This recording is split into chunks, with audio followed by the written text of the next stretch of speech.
Good morning, friends.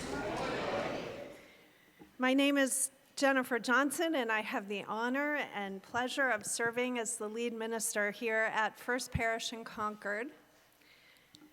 Thank you so much for your warm enthusiasm and your greeting on this very cold winter Sunday.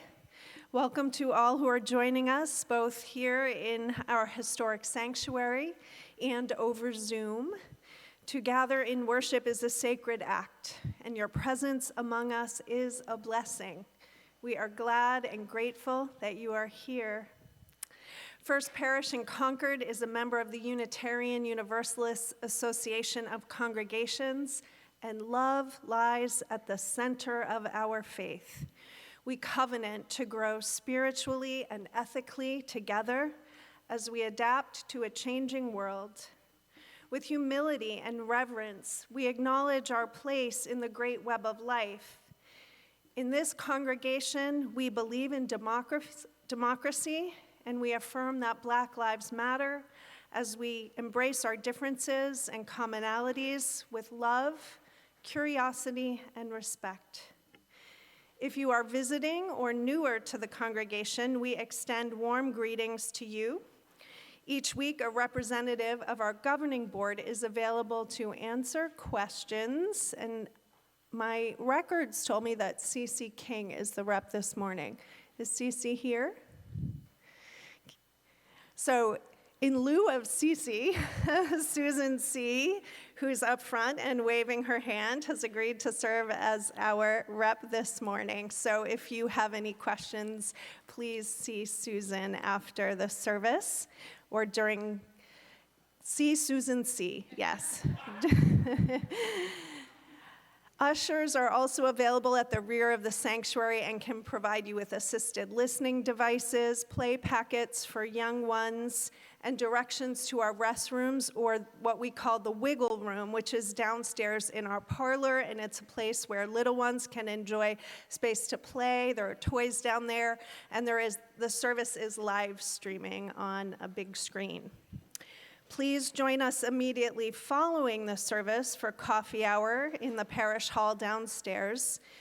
If you prefer more intimate space to reflect on the themes of the worship service, you're invited to join the Worship Reflection Circle, which meets in the Brooks Room, also downstairs, out these doors, down the stairs or elevator, and kind of up to the right.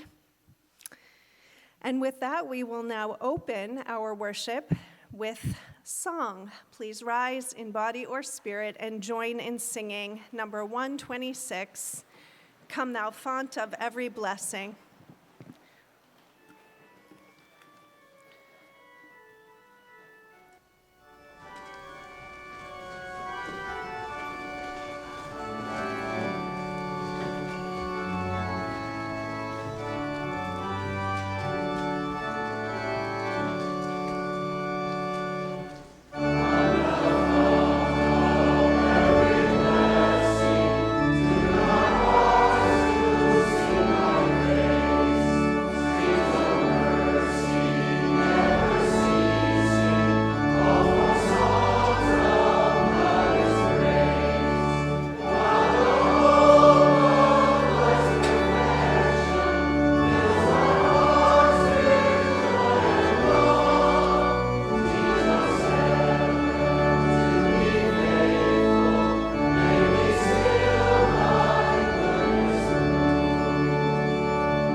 We deepen into worship with a poem by the late Irish poet, theologian, and teacher of Celtic spirituality, one of my favorites, John O'Donoghue.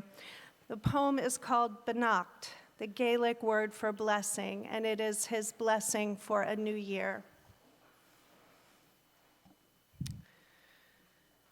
On the day when the weight deadens on your shoulders and you stumble, may the clay dance to balance you. And when your eyes freeze behind the gray window and the ghost of loss gets into you, may a flock of colors, indigo, red, green, and azure blue, come to awaken in you a meadow of delight. When the canvas frays in the currach of thought and a stain of ocean blackens beneath you, may there come across the waters a path of yellow moonlight to bring you safely home. May the nourishment of the earth be yours. May the clarity of light be yours. May the fluency of the ocean be yours. May the protection of the ancestors be yours. And so, may a slow wind work these words of love around you, an invisible cloak to mind your life.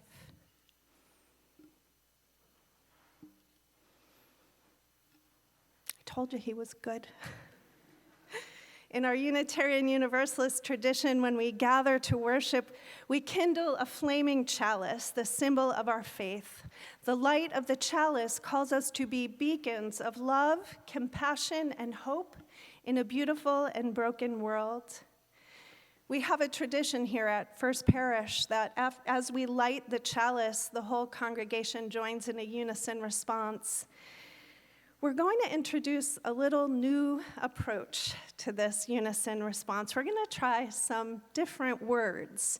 Each month, our worship centers around a theme, and for the month of January, the theme is the practice of storytelling. And so for the month of January, we'll learn a chalice lighting response that centers around stories. So now, as I light the chalice, please join in our unison response. The words are in your order of service and also on the screens. For the stories that long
Good morning.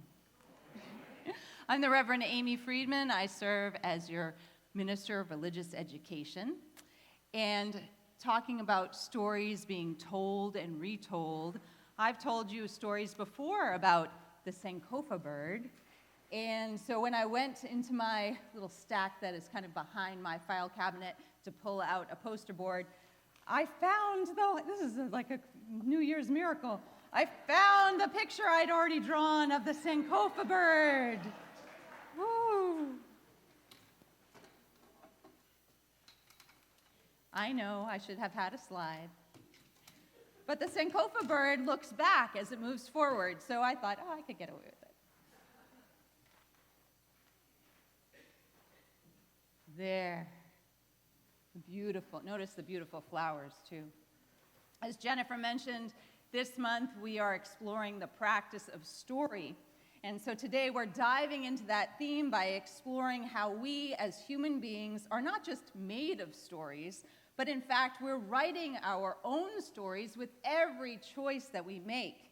And so with that in mind, I am going to share with you a wisdom tale that this time was retold by April Rosario, who is a religious educator who develops our soul work curriculum. Once upon a time, in a vibrant village surrounded by lush green hills, there lived a wise bird called the Sankofa. This beautiful bird had bright feathers that shimmered in the sunlight, and it had a special ability. It could fly forward while looking backward. The villagers admired the Sankofa and often sought its wisdom. One day, a child approached the bird to ask a question. You see, the child had been feeling confused about the future and who they were becoming, and they were worried about the choices they would make. "Excuse me, wise Sankofa bird," the child called out. "How can I find my way when I'm unsure of what lies ahead?" And the Sankofa flew down from its nest, and it landed gracefully beside her, its eyes twinkling with kindness. "My dear child," the bird said, "don't you know we are the authors of our own stories? But to understand our future, we must first learn from our past. The journey of life is like flying. You can look ahead, but remember to glance back at where you've been." The child was puzzled. "How can looking back help me?" The Sankofa replied, "Think of your experiences. Each mistake and each success has taught you something. By reflecting on them, you can make better choices. Just as I fly forward while looking back, you too can move ahead with the wisdom you've gained." So the child took a moment, as I invite you all to do, to think about its past and found joy in remembering a few things. The time that they were afraid to speak in front of the class, but later enjoyed telling stories. Maybe I'll become a writer. They recalled a time they'd helped a family member while they were not feeling well. Maybe I'll be a doctor or a nurse. They recalled how fun it had been to help build the neighbor's fence and thought, maybe I'll be a carpenter. And with each memory, they felt stronger and more confident about who they could be. "Now, child," asked the Sankofa bird, "what do you want to achieve in the future?" "I want to be a storyteller," the child exclaimed. "I want to share stories to inspire others." The Sankofa smiled. I don't know how birds smile, but somehow it did. "Then remember your past. Embrace your courage and creativity. Keep reflecting on your past, and it will guide you in your journey." And with newfound determination, the child thanked the Sankofa bird and set off to share their stories with the world, often pausing to remember their past and letting it illuminate their way forward. So I like this story because it is a reminder to each one of us that we are the writers, authors of our own stories, and how to go about that. We need to look backward in order to look forward. So even though at this New Year's time, when many people think, oh, I have a clean slate to rewrite everything about myself, I'd like to remind you that it is also important to carry with you everything from your past to inform your future. And in this week ahead, I hope that many of us, children and adults alike, will think about how looking back will help us look forward to what needs to change, what needs to grow, what needs to expand as we write this next chapter in the story of our lives. And we are going to be exploring this theme not only in the service, but in our religious exploration classes. And I'm happy to let you know that today we have 3 different age groups. There's little RE, and so if you have a preschooler with you, you're welcome to bring them down to the Milldam Nursery School if you haven't already. We have kindergarten through 5th grade, which will be led by myself and Tom Kelly. And then we have junior youth group, which will be led by Anderson and Dawn. If you are a new family here, we invite you to come up with us so that we can welcome you and orient your children. And with that, let us all join in song.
Good morning.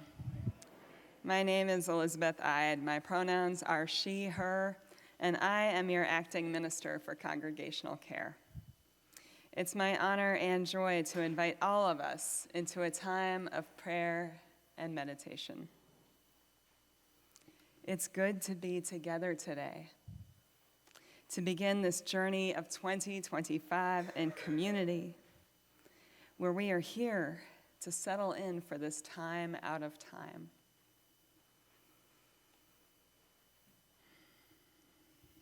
As the energy and pace of the holiday season begins to shift into something else entirely, it's good to slow down, to find some stillness. Perhaps we could even completely pause and look around and listen. Here at the threshold where our lives meet, we turn toward our weekly ritual of holding one another in love and kindness. This is the time and place to bring our whole selves and all of our stories. There's room for everything that matters here, our joys, our sorrows, and our sacred milestones that each of us is called to share. While there were no written prayers offered today, in the spirit of the new year, let us hold in our hearts all who are opening a new chapter this week. With the compassion that unites all beginners, let us hold in love all who are starting over, trying out, or weathering change these days. Let us also honor every place between and beyond life's many transformations, all that we move toward and all that we carry on. May curiosity, patience, and connection inspire each and all of us. May our circle of love widen and embrace all who are part of our gathering, all of our visitors, all who are sharing our online space, and all the truths that we carried in with us today. Blessed be our hope, our hurt, and our memories.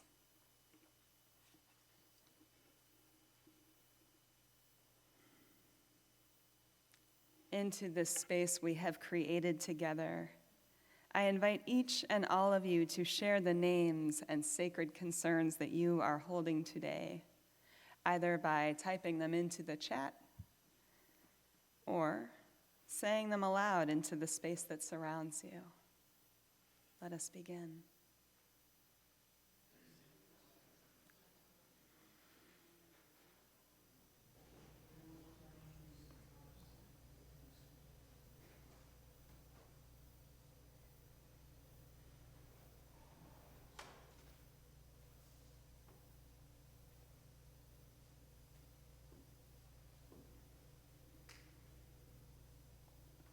We acknowledge and hold in our hearts all of the intentions and prayers among us, spoken and unspoken. We send loving kindness to all those who have yet to find a place to call their spiritual home. May they find love, belonging, and peace.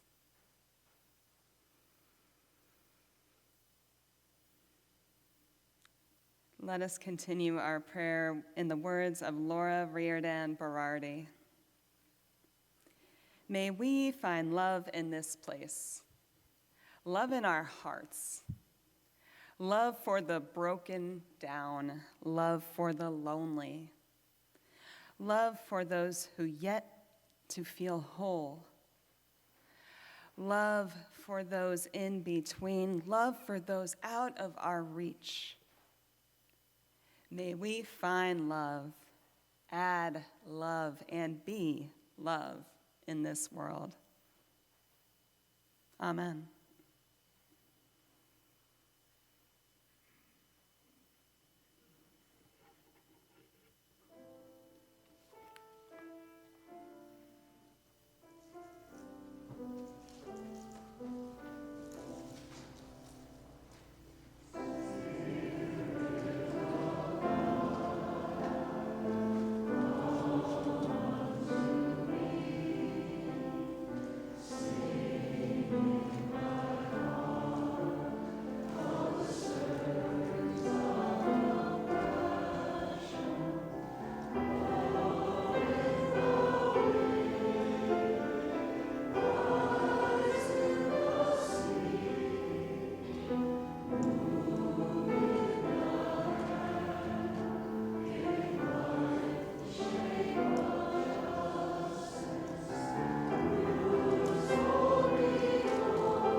One of the ways we can show up and be love in this world is our weekly practice of sharing our collection with organizations that are recommended by our members.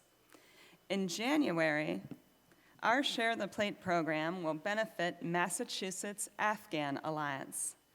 And I'm excited to welcome John Moses up here to tell us more about this wonderful organization.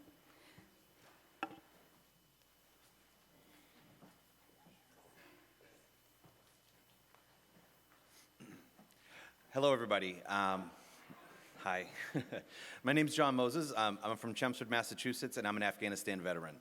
In 2019, I retired from the Army, and I served in Afghanistan in 2011, 2012 at the United States Embassy. In 2021, when the country failed, when Afghanistan collapsed, somebody called me. Somebody that I loved called me and said, "Hey, I need your help. My family's in Afghanistan. Will you assist?" And so we did. So myself and a group of people, veterans, civilians, got together and we were able to help not just that family, but 68 other people through the airport into the United States. So they went through the airport to whatever country and they landed here. And during that time, my love of the Afghan people was pretty well known. Afghans, when I was in Afghanistan, welcomed me in their homes, into their villages, with their children, and that love was reflected back by helping those 68 people.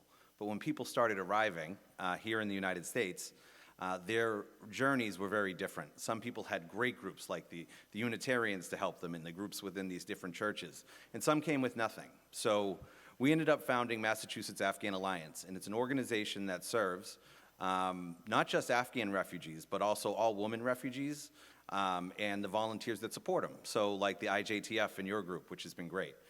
The experience has been amazing. The Afghan people, if you haven't met them, are wonderful. They're caring, they're loving, and they're accepting, and they give back everything you give them.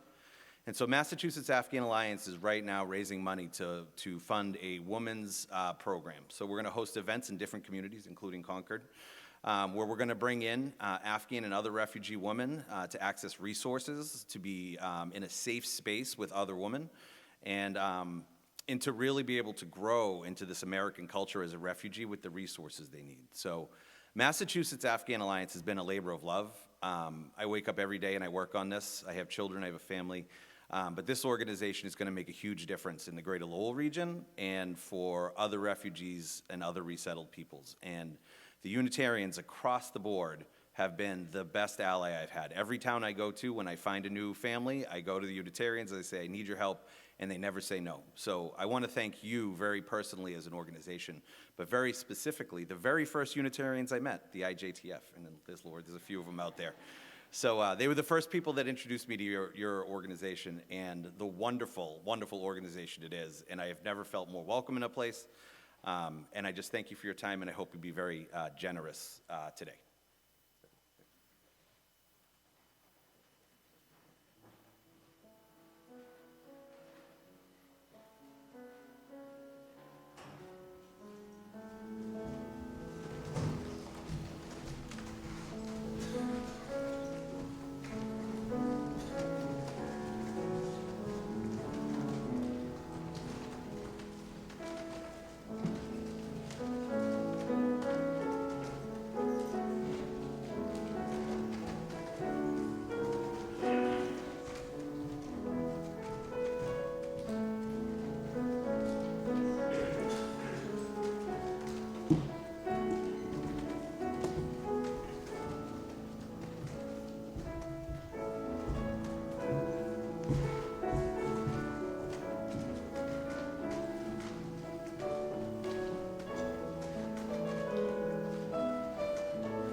Sorry about that. Out of practice. I had 2 weeks away from Sunday preaching. It's really, really good to be back. Sundays are my favorite. Unitarian Universalists are fond of the word love.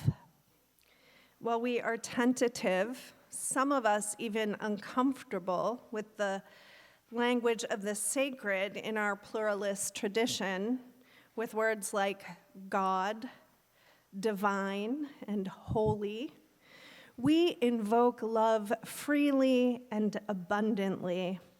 In our social action movements, we side with love. Love resists injustice. The word love figures prominently in the new Unitarian Universalist Association Statement of Values, which declares, "Love is the power that holds us together and is at the center of our shared values. We are accountable to one another for doing the work of living our shared values through the spiritual discipline of love."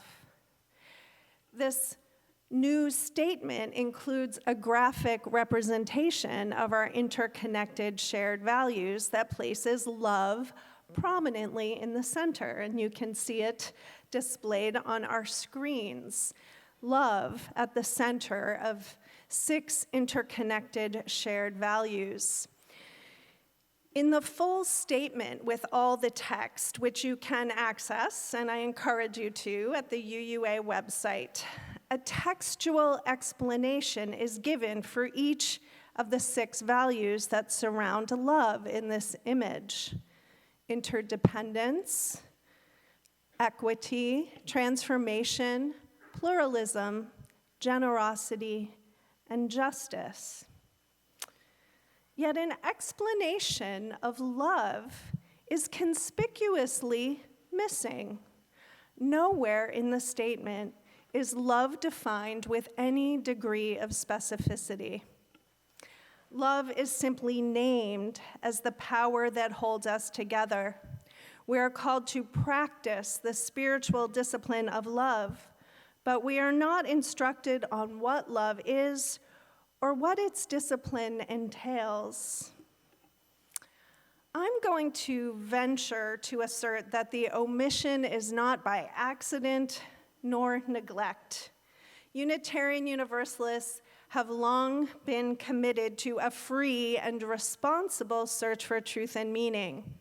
Truth and meaning are not dictated to us by an authority from on high. We do not like that. Rather, truth and meaning are sought for freely and responsibly. It is our work as individuals and as covenantal communities to reach for the meaning and truth of love freely and responsibly. It is our work, to borrow a phrase from Bell Hooks, to give love words. In everyday usage, many of us toss around the word love casually, carelessly. I love your sweater. I love their sushi. I love this song. Do we really mean love in these instances? Or something more like desire, pleasure, attraction, or longing? On the other hand, when it comes to relationships with people, we can tend to be stingy in our application of the word love, tentative, reserving it only for appropriate categories of relationship: parents, children, intimate partners, and spouses. Because our wider culture prioritizes romantic love, it may feel awkward to use the same word in platonic relationships, even when those relationships may be the most lasting and meaningful of our lives. This uneven and indiscriminate use of the word love in our day-to-day speech has the effect, I think, of obscuring love's deepest and truest meaning. So how do we Unitarian Universalists go about the free and responsible search for the truth and meaning of love? How can we give love words? I have some thoughts about that. I better. And Ben, I'm going to suggest we move on from the image there. Thank you for sharing that with us. Each one of us emerged into a world already swimming with ideas and stories about love. For untold generations across cultures, continents, disciplines, and religions, human beings have been thinking, philosophizing, orating, writing, and professing about love in mythology, poetry, prose, scripture, drama, music, everyday life. Down through the ages, some of these ideas have reached us and made an impression, whether we are consciously aware of that impression or not.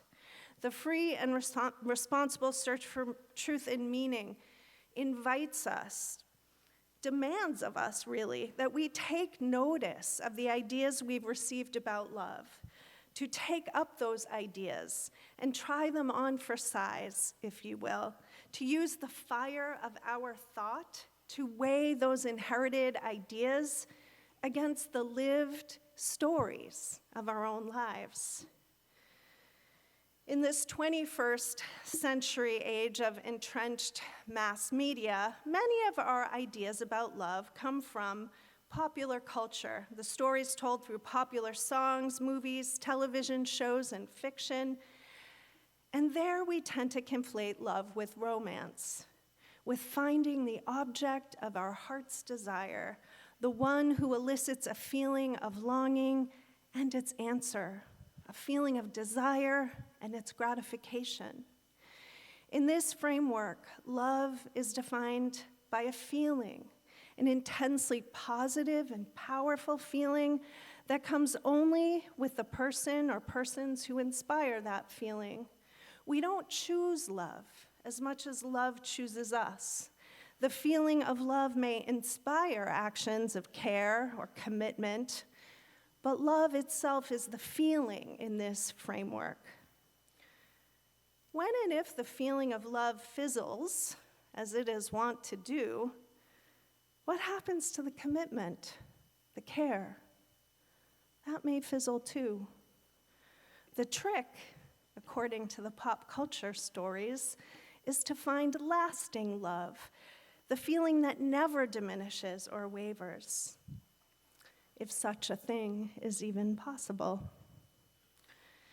I've had some education on this concept of love that goes back a little further, deeper than the 21st century. Have I told you how much I love the novels of Jane Austen? How I never tire of reading them on repeat? How when I'm under the weather, nothing comforts me more than a marathon viewing of the film versions. I own nearly all of them on VHS and DVD. It took me a long time to let go of that VHS player. I had the combo thing going for a long time because, boy, I like that BBC version from the 80s of Pride and Prejudice. In case you're not as much of a fan as I am of Jane Austen, she was a master of the courtship novel genre that proliferated in the 18th and early 19th century England. That genre did not invent the idea of romantic love, but it proliferated it in a new way. In the stories of the courtship novel genre, holding out for true love was one of the few ways, if not the only way, a middle or upper class woman of the time could act independently, guided by her own free will. The institution of marriage in that cultural context was a system for managing the distribution and inheritance of money and real estate among the wealthy and landed classes. Heroines of the courtship novel resisted or at least attempted to resist, the material imperatives of marriage in favor of the higher virtue of romantic love. I celebrate this resistance, but at the same time, while romantic love was a liberating concept for class-privileged English women some 200 years ago, the popularity of the genre ultimately had a limiting effect on our understanding of love, entrenching it in the realm of heteronormative romance. And I think we're still dealing with that legacy. Even today, the phrase love story conjures movies and novels that focus on modern-day dating travails and the quest for lasting romantic love. Austen's novels are really easy, it seems, to reinterpret as late 20th century tales. I mean, the structure is the same, even though the characters and conditions are different. Have you seen Bridget Jones's Diary or Clueless? I watch those too. But what of all the other kinds of loving relationships in our lives? Where and how do we explore those love stories? What might we learn of love if we more readily embraced relationships outside of romance as true love? For Unitarian Universalists, love conceived as a romantic feeling is inadequate to the task of holding us all together in spiritual community. If love is a feeling that chooses us rather than a commitment that we intentionally make, how can we be accountable to practicing love as a spiritual discipline? What happens when we lose the spark of feeling for the people in our lives we are supposed to love, our parents and children and spouses? That happens. It happens to all of us. Does that inevitably mean we don't love them anymore? I don't accept that. Our notion of romantic love is too fickle and elusive to be tamed into the discipline of love that our faith requires of us. When I try on the idea of love as it is conceived in romantic terms, it's just not expansive enough to hold the vast needs for love in our own lives, in communities, and shared world. So let's try out another idea about love. We already have, actually, 3 weeks ago. I shared with you then a definition that I first encountered by way of the writer and cultural critic Bell Hooks in her book, All About Love. And she, in turn, came to that definition through the work of the late 20th century psychiatrist and writer M. Scott Peck. This is his definition, which has its own sources, of course. Love is the will to extend oneself for the purpose of nurturing one's own or another's spiritual growth. Love is the will to extend oneself for the purpose of nurturing one's own or another's spiritual growth. I return to that definition now because I return to it all the time in my own process of growth. It's not an especially romantic definition, is it? Not very sexy. It doesn't invoke the warm and gratifying feeling we associate with romantic love, and yet I have been trying on this definition for a good 5 years now, and the more I embrace it, the more the world around me shimmers with wondrously unexpected love stories. The more I am able to honor all the wondrous love stories that have shaped my own journey. The more I grow in faith that love can and does and will hold us all together in beloved community. The more I believe that the words of the song the choir is about to sing may well be true.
A year or two into my seminary journey, I started my own process of giving love words, of searching for the truth and meaning of love by trying on different definitions.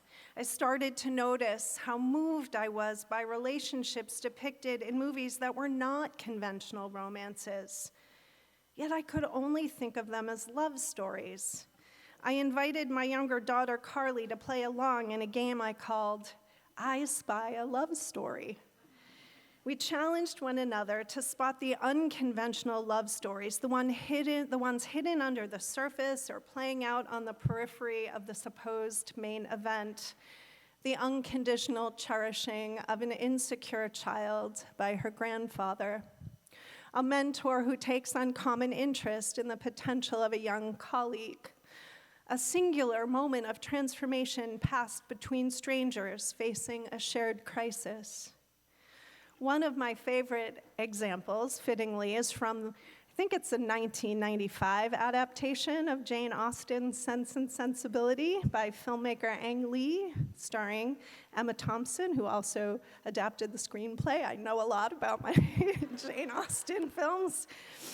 The plot is driven by two conventional love stories in which the two central characters, sisters Eleanor and Marianne Dashwood, are entangled.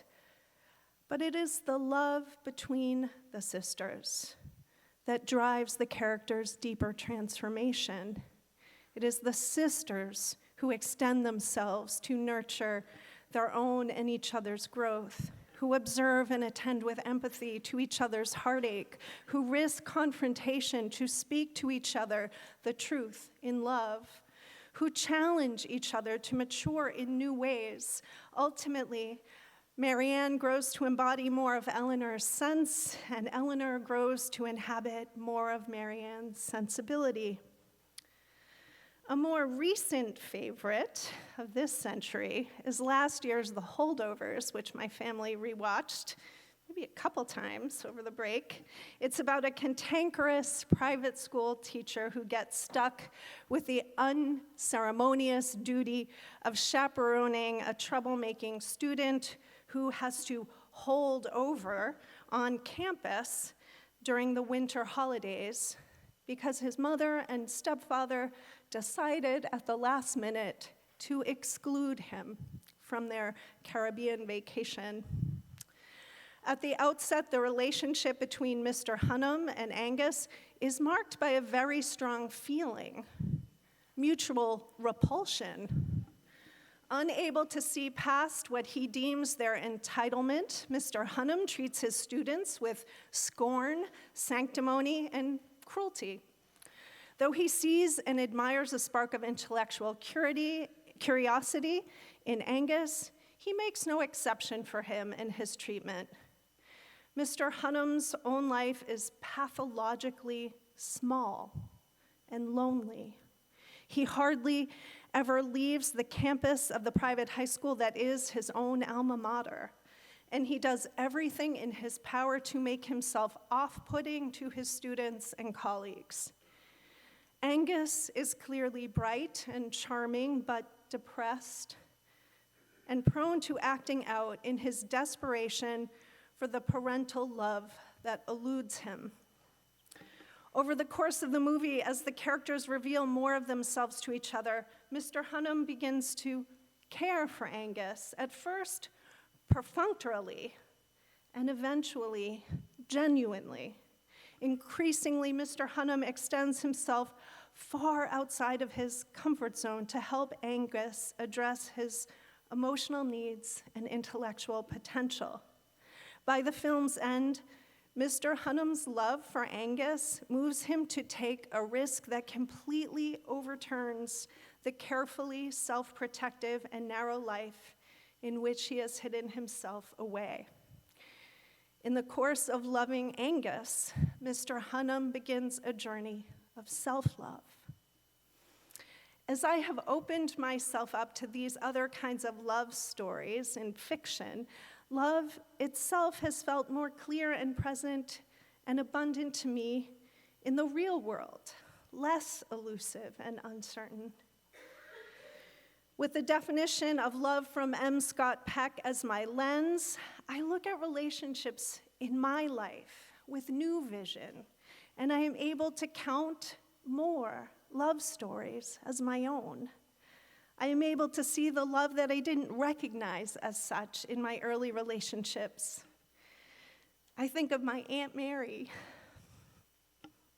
My mom's here, so that's making me teary. And my college mentor, Melody. And most of all, I think of Karen, my childhood babysitter.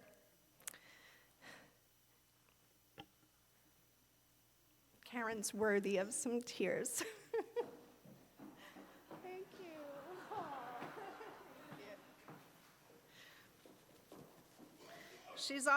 Karen's often watching on Zoom, although I don't think she is this morning. She'll check it out on YouTube later. Karen started taking care of me when she was 15, and I was a newborn.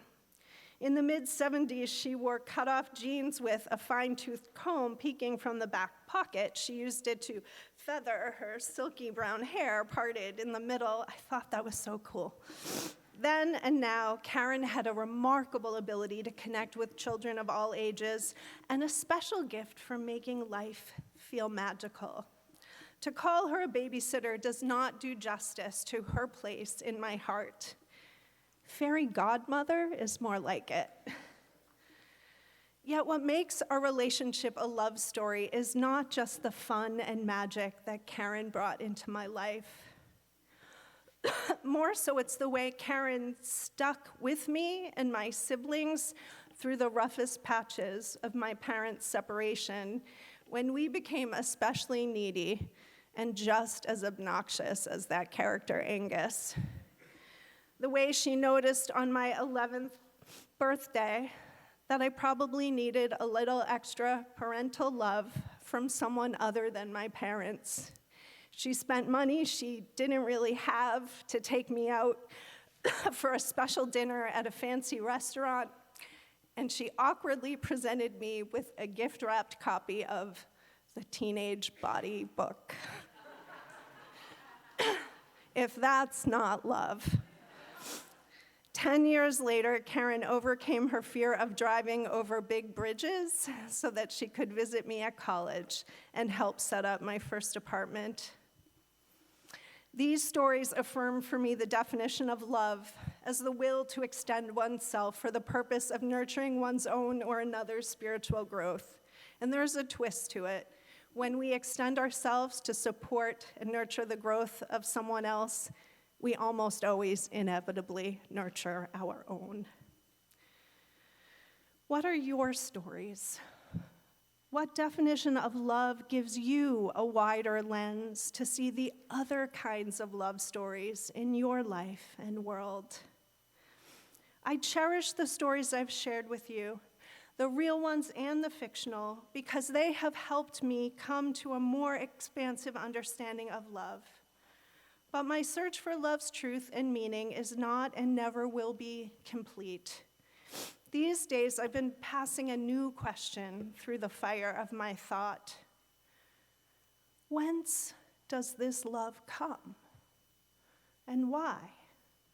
This wondrous love that inspires a cranky school teacher to turn his life upside down for a troubled student, and a teenage babysitter to forge a lifelong commitment to the children of her neighbors. I think an answer, or at least the start of one, may be embedded in another story that I've shared with you previously. The story about that time in seminary when despair grew in me, when I felt void of purpose and outside the embrace of belonging, when I felt so very small. The time when my feet walked me to the shore of Lake Michigan and I found love in the warmth of the sun and the caress of the breeze and the gravity of the earth holding me. I found there an all-encompassing love that showed me that I and every living being who was formed out of the dust of stars and the clay of earth was formed with the potential and the longing to grow. I found a love that taught me to believe that there is a force at work in our lives that wants me and you and all of us to thrive as individuals and flourish together. A force that wants each one of us to want to grow. Some call that force God, some mystery, some spirit, some no name at all. Today, I call it grace. Amen.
Let us go forth, sure in our faith that we are held by love, in all its forms and expressions, in all the wondrous ways it manifests in our hearts and in our words, in our actions and in our world.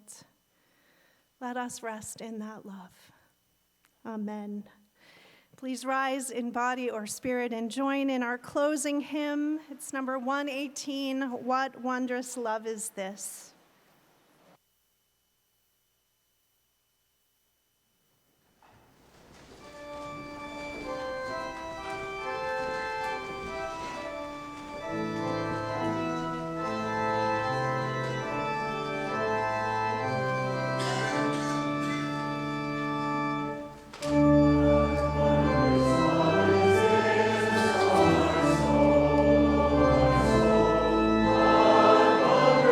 Christ.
Our time of worship has come to its close. Let us extinguish our chalice with the traditional words of benediction that we give and receive each week.